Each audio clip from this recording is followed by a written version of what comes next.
Mathel the Recipe channel asigi Meitei dagi mayam butaram no seri.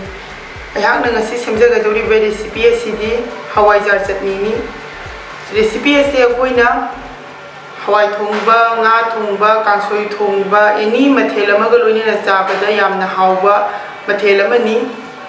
Ado Hawaijar Chutney ase sembada kari kari changi haibido ayang mathang haijaraga. Asida Hawaijar lejare adudagi asida medium size ki tomato ani khak soiraga thamle asida awa padigom sigi mahutta padigom moina hapirasu yagani aduga hapraga su yagani masi optional ni adusida tilau ahum kar laujare adudagi chanam khara sing macha ama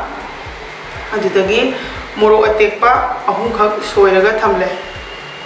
ado Hawaijar sembagi recipe di aigi channel da mamang da adum hapkhrabe ado amukhana ai link to description da hapcharamge Mathel sing ase haiba loirabanina ai sembagi process ta muk chalaga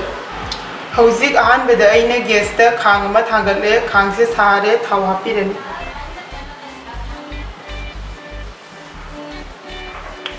thau se hangam thau oina hapiraga di amukhena haubani thau hape hauzik ahan beda jira chamas ama hapirani adudagi tanam singa suba ga sagi tanam singa do sugariga thamle adugo hapirani yo pajana ukhajirani muro atekpa do hapirani ida hapirani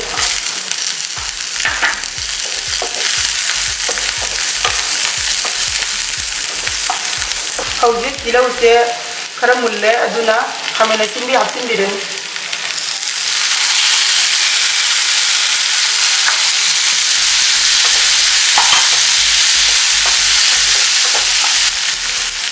hauzik hamena chimbi ase thuna pathana bagi damakta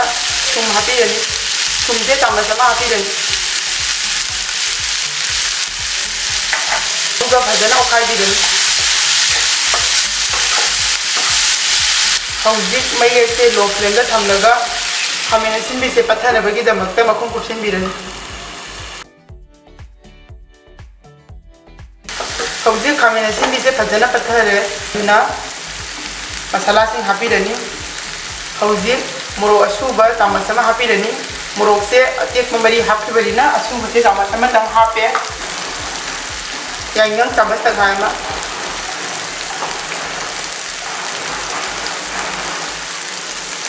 adudagi jira suba tamasama hapaga fajana mix tobirani ado kari mumuro atekpa haptaba taragadi asuba se khitang yamna hapiu hauzik Hawaijar se hapchin birani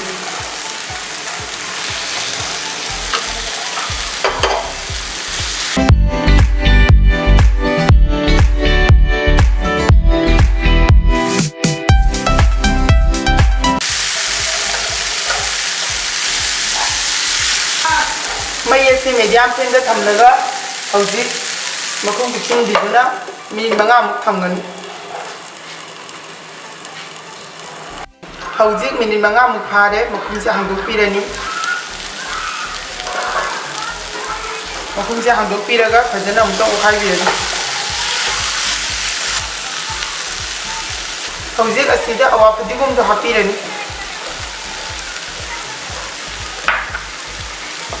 aduga fajana mix tobirani